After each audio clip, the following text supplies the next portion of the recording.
Une distribution, celle des prix pour les meilleurs élèves d'Arafat durant l'année scolaire 2019-2020. Cérémonie supervisée par les ministres de l'Éducation nationale, de la formation technique et de la réforme. Un atelier, celui sur la protection du patrimoine et de la lutte contre le trafic illicite des biens culturels de la Mauritanie. Atelier supervisé par les ministres de la Culture, de l'Artisanat et des Relations avec le Parlement. Une visite, celle d'une délégation du Collège de défense du G5 à Nouadhibou. Ça, c'était hier. Voilà donc pour les principaux titres de votre journal. Et c'est parti, madame, mademoiselle, monsieur, bonsoir et bienvenue à votre 22h de ce vendredi 26 février 2021. 22h que nous commençons par le pédagogique avec cette cérémonie organisée à Arafat sous la supervision du ministre de l'Éducation nationale, de la formation technique et de la réforme. Une cérémonie organisée par la commune. Dans quel cadre se situe cette cérémonie? Élément de réponse avec Abdelrahman Hamad. Dans une perspective de valoriser le travail accompli par les élèves au cours de l'année écoulée, la commune d'Arafat a organisé cette cérémonie pour distinguer les écoliers, les collégiens et les lycéens, lauréats des examens et des concours de l'année scolaire 2019-2020. Plus de 50 élèves lauréats ont été récompensés, parmi lesquels les 3 premiers des différentes séries du baccalauréat au niveau d'Arafat, les 5 premiers du brevet, les 9 premiers du concours d'entrée en première année du collège et les lauréats de toutes les écoles publiques dans la commune. Des montants en numéraire ont été également distribués et des membres du personnel pédagogique de l'équipe d'encadrement administratif ainsi que de l'association des parents d'élèves ont été primés. Dans un mot prononcé pour l'occasion, le ministre de l'Éducation nationale, de la formation et de la réforme a salué cet excellent travail qui représente un appui réel et efficace à la politique du département qui vise à améliorer la réussite des élèves, objectif que vise toute politique éducative. Mohamed Melaini Oulayi a souligné que cette année est particulière parce que le système éducatif a traversé des circonstances difficiles en raison de la pandémie Covid-19 qui demeure un obstacle majeur dans la mise en œuvre des politiques du secteur. Pour sa part, le maire de la municipalité d'Arafat, Hassan Ould Mohamed, a déclaré que les secteurs de la santé et de l'éducation sont à la tête des priorités du conseil municipal d'Arafat qui soutient la santé de base, la fourniture d'équipements et la construction de nouvelles installations, en plus de réflexion et de l'extension des centres de santé pour leur permettre de jouer pleinement leur rôle. Cette cérémonie, organisée chaque année par la commune d'Arafat, s'inscrit dans la politique de décentralisation et de développement local du gouvernement, visant à faire des communes un organe incontournable dans la mise en œuvre des politiques sectorielles. Tant il est vrai qu'honorer un élève est l'aboutissement du travail de la famille scolaire et de l'enseignant, du père et de la mère qui ont fait de grands efforts pour lui permettre d'atteindre ce niveau d'excellence. Voilà la commune d'Arafat qui donc récompense ses meilleurs élèves durant l'année scolaire 2019-2020. C'était hier au cours d'une cérémonie supervisée par le ministre de l'Éducation nationale, de la formation technique et de la réforme. Son collègue de la culture, de l'artisanat et des relations avec le Parlement, lui aussi, a supervisé aujourd'hui à Nouakchott une cérémonie. Il s'agit du lancement d'un atelier sur la protection du patrimoine et sur la lutte contre le trafic illicite des biens culturels en Mauritanie. Coup d'envoi donc ce matin, durée des travaux 2 jours. Précision avec Bokar Baïleba. Le trafic illicite de biens culturels génère un commerce illégal lucratif et un pourcentage élevé des objets volés ne sont jamais retrouvés. Cette activité représente une grave menace pour les biens culturels, mais aussi pour la mémoire collective des futures générations. D'ailleurs, c'est tout le sens de cet atelier qui s'inscrit dans le cadre d'un accord international entre la Mauritanie et le bureau de l'UNESCO au Maghreb.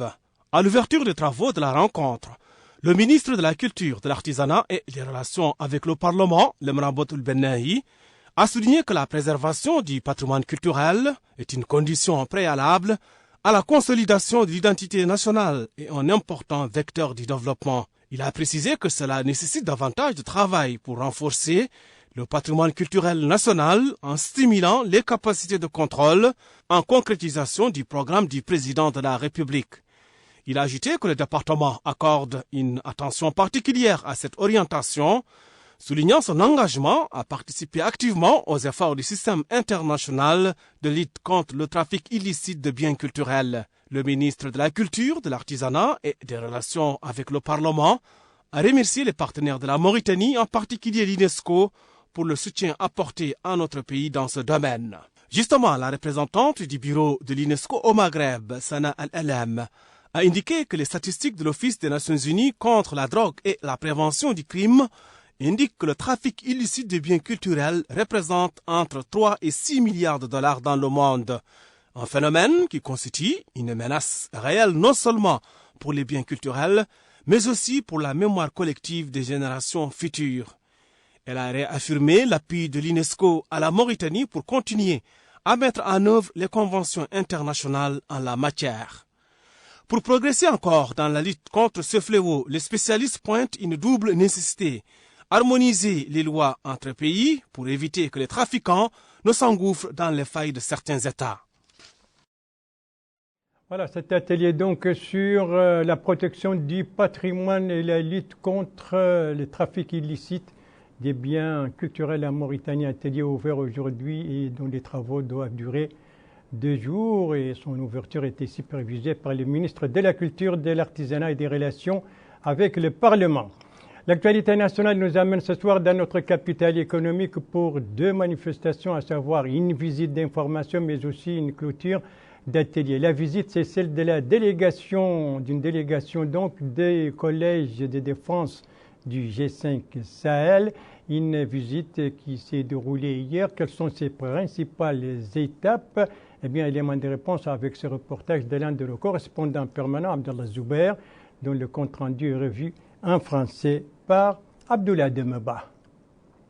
Les locaux de la zone franche de Nouadhibou ont constitué l'une des principales étapes de cette visite de la délégation du collège de défense des 5 pays du G5 Sahel. Elle est conduite par le directeur du collège de défense, le général Brahim Val ou le Cheibani Wouchi Ahmed, en compagnie du colonel Elizaïd, commandant de la première région militaire. Le président de l'autorité de la zone franche de Nouadhibou, Mohamed Ali Oulsidi Mohamed, a souhaité la bienvenue aux membres de cette délégation. Il leur a présenté le cadre juridique et institutionnel ainsi que l'historique lié à la création de cette structure. Par ailleurs, la délégation a eu droit à un exposé qui a permis aux différents responsables de cette délégation de s'enquérir des projets qui ont été réalisés par la zone franche, les infrastructures et les progrès enregistrés dans le cadre de la collecte des recettes publiques qui ont été générées. Il a aussi été question des partenariats qui ont été noués et des projets en vue se rapportant particulièrement à la construction d'un port en eau profonde, d'un nouvel aéroport, entre autres. Le directeur du collège de défense a aussi remis une distinction au président de la zone franche de Nouadhibou. Par la suite, cette délégation a mis le cap sur le port de la baie du Repos. Ils ont été accueillis par le directeur général de cette infrastructure portuaire. Il a aussi présenté au sein de la salle des réunions du port de la baie des Repos la situation de cet établissement, l'historique et les infrastructures dont il dispose. Ils se sont aussi rendus au marché des poissons de cette infrastructure portuaire et ont reçu des explications sur le rôle de ce marché ainsi que le protocole suivi dans le cadre de l'acheminement de ces produits de mer à l'étranger. À la suite de ces différents déplacements, vous avez pu aussi, certainement chacun à son niveau, cibler une approche par laquelle son pays d'origine pourrait profiter dans le cadre de notre organisation, le G5 Sahel, comment son pays pourra profiter des opportunités et des ressources qui s'offrent quand même au niveau de ce pays membre du G5 Sahel, avec cette façade maritime qui, comme je l'ai dit hier, devient la façade maritime du G5 Sahel, et avec les perspectives en matière d'infrastructure envisagées au niveau du G5 Sahel et qui doivent relier la Mauritanie jusqu'au Tchad, passant par les autres pays, ça ouvre de nouveaux horizons en matière de circulation des personnes et des biens tout au long de notre espace. Un souhait particulier pour l'envol économique de cette cité a été émis. Et je retiendrai de cette visite que par un beau jour de février 2021, vous avez fait une visite ici à Nouadhibou. Et que dans quelques années, vous serez de retour et vous trouverez, Inch'Allah, une ville de Nouadhibou, portail de l'Afrique, c'est la façade maritime atlantique africaine, ayant ses infrastructures et étant le centre du développement africain. Tel est mon souhait. Le directeur général du port de la baie du Repos a remis au cours de ses réceptions des distinctions au nom du président de la zone franche de Nouadhibou aux membres de cette délégation. À son tour, le directeur général du port de la baie du Repos a aussi été distingué par les membres de cette délégation. Cette visite a pris fin par cette photo de famille. Et ça, c'était donc cette visite d'information entreprise par une délégation du Collège de défense du G5 Sahel à Nouadhibou. Nouadhibou qui a abrité donc aussi des ateliers dont je parlais tout à l'heure de la clôture. Il s'agit des ateliers organisés par le ministère de la Pêche et de l'Économie maritime. Des ateliers d'échange et de concertation, clôture. C'était hier soir une cérémonie présidée par la secrétaire générale de ce département. C'est un compte-rendu d'un autre correspondant de Mauritanie, à savoir El Varaouli Cheibani. Compte-rendu revient en français par El Haj Abdellahdin. Les travaux de ces ateliers de concertation sur la situation factuelle du secteur de la pêche prennent fin après 3 jours de débats. Ces concertations s'inscrivent dans le cadre d'une revue périodique que mènent les départements de pêche et de l'économie maritime en vue de relever tous les défis auxquels fait face ce secteur économique vital. En clôturant ces ateliers de concertation, la secrétaire générale du ministère des Pêches et de l'Économie maritime, Mme El-Alia Mentmenkous, a déclaré que ces concertations ont approfondi les débats sur des questions majeures telles que l'exploitation durable des ressources de la zone exclusive, l'industrie dans le domaine de la pêche, la qualité des produits poissonniers, la mauritanisation de la main-d'œuvre, ainsi que les approches susceptibles de moderniser la pêche artisanale et côtière. La secrétaire générale a souligné que les recommandations et les conclusions de ces concertations constituent des références essentielles dans la prise de décisions visant à concrétiser la vision stratégique du département. Les acteurs du secteur de la pêche participant à ces ateliers ont exprimé leur appréciation quant aux conclusions des travaux, souhaitant que celles-ci aideront les décideurs à mener les réformes nécessaires à la promotion de ces secteurs clés. Les recommandations issues de ces ateliers de concertation se sont focalisées sur la nécessité de préserver la richesse halieutique, la valorisation des produits poissonniers, l'amélioration des formations dans le but de mauritaniser la main-d'œuvre du secteur. Ces recommandations devront insuffler un élan nouveau dans ce secteur économique vital. Des ateliers de concertation et d'échange qui viennent d'être organisés à Nouadhibou par le ministère des Pêches et de l'Économie maritime. Des ateliers, vous avez vu, qui se sont déroulés dans le plein respect des mesures préventives très efficaces vis-à-vis de la COVID-19. Justement, l'évolution de la pandémie de ce virus dans notre pays. Comment donc se fait cette évolution en ce vendredi 26 février 2021? Combien de décès, combien de guérisons, combien de nouveaux cas donc de Covid-19? Tout cela, on va le voir avec le directeur de l'information stratégique et de la surveillance épidémiologique. 8 nouveaux cas Covid-19 ont été enregistrés durant les dernières 24 heures, dont un cas contact et 7 cas communautaires. 10 nouvelles guérisons ont été enregistrées durant les dernières 24 heures et heureusement, pas de nouveaux décès.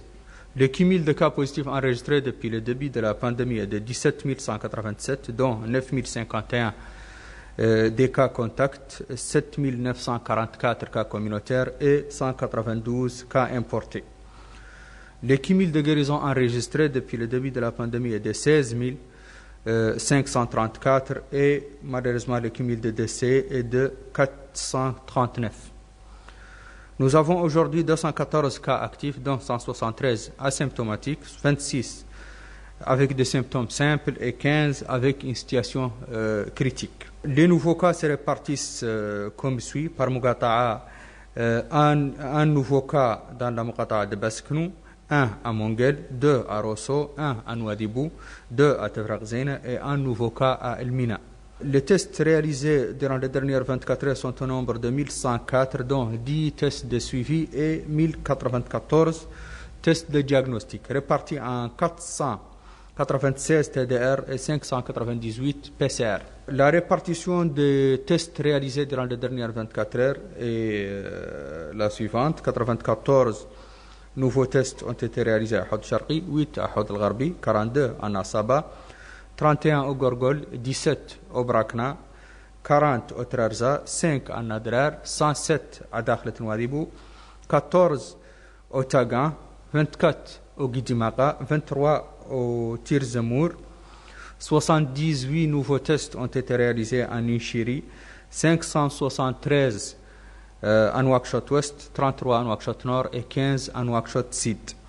Le cumul de tests réalisés depuis le début de la pandémie est de 215 766, dont 27 660 tests de suivi et 188 106 tests de diagnostic, répartis en 137 776 TDR et 50 330 PCR. 0 décès et donc 8 nouveaux cas. Voilà les chiffres qui caractérisent donc ce soir l'évolution de la pandémie de la Covid-19. Vous le constatez, une tendance à la baisse, mais sans pour autant baisser la garde, loin s'en faut. Il faut toujours continuer à respecter les mesures préventives. Et en tout cas, on va voir comment se présente la situation dans la wilaya du Guidi-Maha. Malgré cette baisse, eh bien, la tendance est à la baisse certes, mais la prudence aussi est de mise chez les populations, donc tant à Sélibabi qu'à l'intérieur de la wilaya. Sélibabi, dont le centre hospitalier a joué un rôle important dans la lutte contre la Covid-19. C'est ce que nous dit l'un de nos correspondants permanents là-bas, Bahebiri, dont la correspondance est revue en français par Abdoulaye Demeba. L'apparition de la Covid-19 a constitué un événement nécessitant une prise en charge particulière des patients atteints de cette maladie. Afin de pouvoir faire face à ces nouvelles donnes, il a été nécessaire de déployer dans les différents coins du pays des équipements nécessaires pour la prise en charge ainsi que le dispositif se rapportant au lieu de traitement des patients du Covid-19. Dans ce cadre, le centre hospitalier de Sélibabi n'est pas en reste. Cette infrastructure hospitalière dispose de la logistique permettant de prendre en charge les patients atteints de Covid-19. Maouye Oul Khalil, responsable de l'UNG Covid-19 au sein de cette infrastructure, a affirmé qu'au tout début, il n'avait pas les équipements nécessaires pour pouvoir faire face à ces nouvelles donnes. Maintenant, précise-t-il, le ministère a mis à notre disposition le matériel dont on a besoin. Dans ce cadre, dit-il, on a assez d'oxygène. En plus, souligne-t-il, on a un compartiment dans ce centre hospitalier qui est réservé au traitement des patients atteints du coronavirus. Du côté des habitants, on reste prudent malgré cette baisse qui est actuellement enregistrée par rapport aux cas déclarés de Covid-19. C'est ce qu'exprime ce résident de Sélibabi. Il souligne que la maladie est toujours là, qu'elle ne s'est pas encore dissipée. Il est important, conclut-il, de continuer à respecter les mesures barrières dont le respect de la distance sociale, le lavage des mains, entre autres. Cet autre citoyen a aussi déclaré que le coronavirus est dangereux. Des cas ont été déclarés, indique-t-il, à Sélibabi durant les 2 vagues de contamination. Voilà donc pour cette situation à Sélibabi où les populations continuent toujours à observer les mesures de prévention contre ce virus, tout comme d'ailleurs dans la wilaya voisine, le Gorgol dont le conseil régional vient de tenir sa première session ordinaire pour l'année 2021, une session qui a commencé donc aujourd'hui sous la présidence du président du conseil régional de cette wilaya. Quels sont les points à l'ordre du jour de cette session? Élément de réponse avec Mohamed Oulbilal, l'un de nos correspondants permanents. Son compte-rendu est revu en français par Abdoul Ademeba. Gorgol est une wilaya qui regorge des terres fertiles, des pâturages importants et des richesses animales considérables. Le développement de cette wilaya sylvo-agro-pastorale est une lourde mission qui incombe sur son conseil régional. Les différents aspects du développement du Gorgol était au cœur des discussions du Conseil régional du Gorgol au cours de cette session ordinaire de 2021, supervisée par le Wali du Gorgol, M. Ahmed Naoul Sidba, qui a affirmé dans son mot pour l'occasion que les instructions du président de la République, M. Mohamed El-Cheikh Al-Ghazouani, aux autorités administratives indiquent les aspirations attachées aux conseils régionaux pour booster le développement local. Ces orientations du président de la République visent à renforcer la décentralisation et à permettre aux conseils régionaux d'assumer pleinement leurs missions à savoir engager des actions en faveur du développement de leur wilaya. La décentralisation est un choix stratégique irréversible, donc cet engagement, j'en suis sûr, fera que pour 2021, nous aurons un budget effectif. Le budget qui vous est soumis ce matin n'est qu'une ébauche, parce que jusqu'à présent, nous avons travaillé sur le fait d'annonce. Comme vous l'avez vu, il s'agit d'un budget initial. Mais dès que nous aurons effectivement les dotations de l'État, nous tiendrons une autre session où les débats seront plus approfondis parce que nous travaillerons sur du réel. L'ordre du jour de cette session porte sur plusieurs points, dont notamment la validation du PV de la session précédente ou encore l'examen et l'adoption du budget initial du Conseil pour l'année 2021. Et ça, c'était la première session donc ordinaire du Conseil régional du Gorgol, session qui s'est tenue aujourd'hui. Et ça, c'était bien la voix et le commentaire d'Abdelrahman Hamaden et non de celui de Abdoulaye Demba, comme je l'ai annoncé par inadvertance. Merci de suivre les JTF de Mauritania. La suite du journal avec bien entendu la CAN U20, autrement dit la Coupe d'Afrique des Nations pour les moins de 20 ans. On connaît désormais les derniers carrés de cette compétition. Après les derniers quarts de finale qui se sont joués aujourd'hui, tant à Nouakchott qu'à Nouadhibou. Sur tout cela, bien sûr, et sur d'autres situations de cette CAN durant les dernières 24 heures, on verra tout cela avec Bokar Baïdaba et ce sera après ça.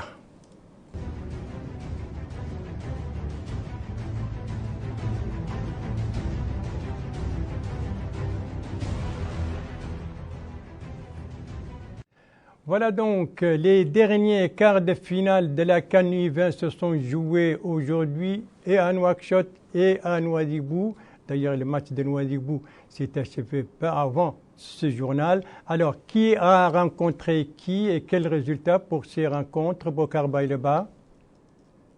C'était le choc attendu de ce vendredi et il a tourné en faveur de la Tunisie après 120 minutes de dur duel entre les deux équipes. Opposé à la Tunisie au stade municipal de Nouadhibou, le Maroc s'est incliné au tir au but.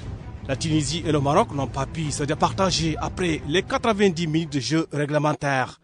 Le score n'a pas non plus changé après les 30 minutes de prolongation. Ce sont les Tunisiens qui ont eu les nerfs plus solides en marquant leurs 4 tirs au but alors que le Maroc est resté à un seul tir marqué. La Tunisie affrontera l'Ouganda lundi pour une place en finale. L'autre quart de finale a également réservé une surprise. Longtemps considérée comme un outsider, la Gambie s'est imposée 3-0 face à la République centrafricaine ce soir au stade olympique de Nouakchott. Les Gambiens filent en demi-finale où ils rencontreront le Ghana.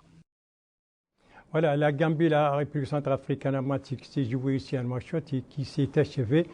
Donc il y a à peine une heure de temps, juste donc avant ce journal. Voilà, la Tunisie et la Gambie, donc les deux derniers demi-finalistes de cette CAN U20, elles viennent s'ajouter aux deux premiers, à savoir le Ghana et qui encore le Ghana et l'Ouganda. Voilà, j'y arrive. Le Ghana et l'Ouganda, donc demi-finalistes qui se sont qualifiés hier, Bokar Baïdaba. Le Ghana a éjecté le Cameroun hier pendant que l'Ouganda s'est à son tour qualifié pour les demi-finales de la CAN des moins de 20 ans en venant en bout du Burkina Faso au tir au but 5-3. Dos à dos après 90 minutes malgré plusieurs occasions nettes de chaque côté, le Ghana et le Cameroun ont attendu la prolongation pour trouver la faille, un but partout au temps réglementaire.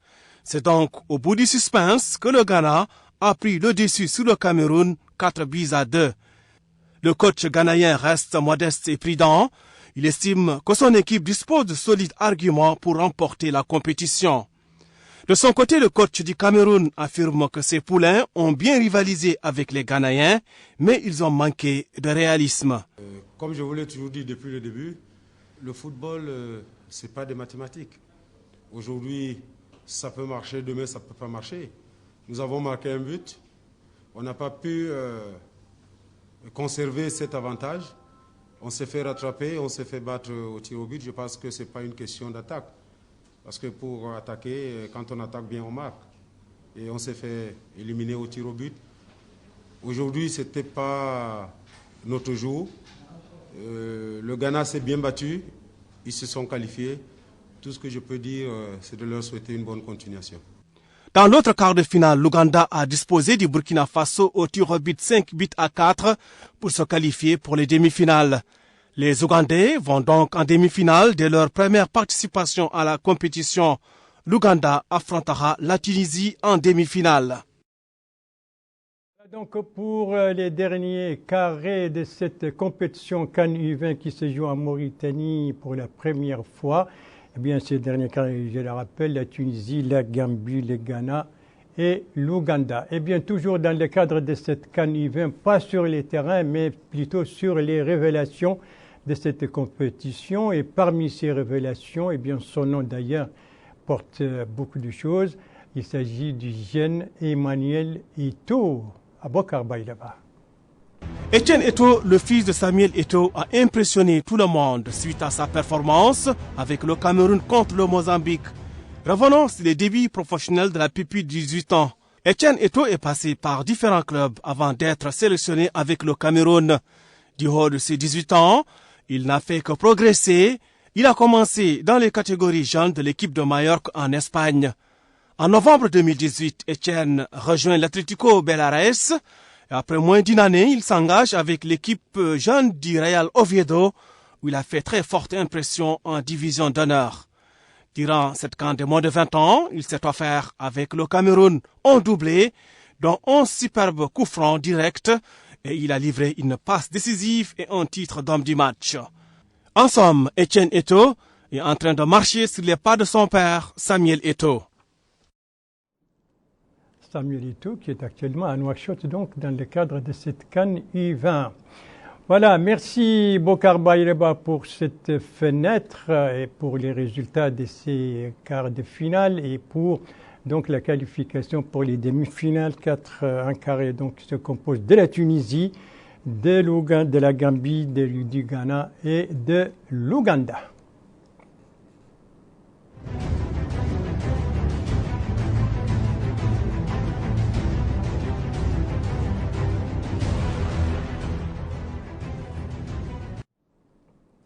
Et c'est sur cette fenêtre de la CAN U20 donc que se termine ce journal. Merci à vous, madame, mademoiselle, monsieur, de l'avoir suivi. Merci bien entendu aux équipes rédactionnelles et techniques qui ont participé à sa conception. Je vous en rappelle les principales informations. Ça, c'était hier, le ministre de l'Éducation nationale, de la formation technique et de la réforme qui supervisait une cérémonie de distribution de prix pour les meilleurs élèves de l'Arafat, surtout durant l'année scolaire 2019-2020. Ça, c'était l'ouverture ce matin d'un atelier sur la protection du patrimoine et sur la lutte contre le trafic illicite des biens culturels. Atelier dont l'ouverture était supervisée par le ministre de la Culture, de l'Artisanat et des Relations avec le Parlement. Ça, c'était à Nouadhibou. La visite donc d'information entreprise par une délégation du Collège de défense du G5 Sahel. Voilà, et puis je vous rappelle également toujours les gestes barrières. Si la tendance est à la baisse, et pour maintenir une telle tendance, il faut encore continuer à respecter les gestes barrières, des gestes très simples, à savoir rester chez vous, ne sortez que par nécessité. Et si vous sortez, n'oubliez pas votre masque, n'oubliez pas de respecter la distanciation sociale. Et si vous rentrez à la maison, bien entendu, n'oubliez pas de vous laver les mains avec de l'eau et du savon. Vous le voyez, des gestes très simples et qui dépendent de chacun de nous, des gestes qui permettent de sauver des vies. Votre santé est entre vos mains, on ne le dira jamais assez. Prenez soin de vous pour vous préserver et pour préserver les autres. Et si vous aimez vos proches, eh bien, pas d'approche et pas non plus de reproches. Alors, il ne me reste plus qu'à vous souhaiter une très très bonne fin de soirée, une très très bonne fin de semaine et à vous donner rendez-vous, Inch'Allah, demain à la même heure, 22h. Bonsoir.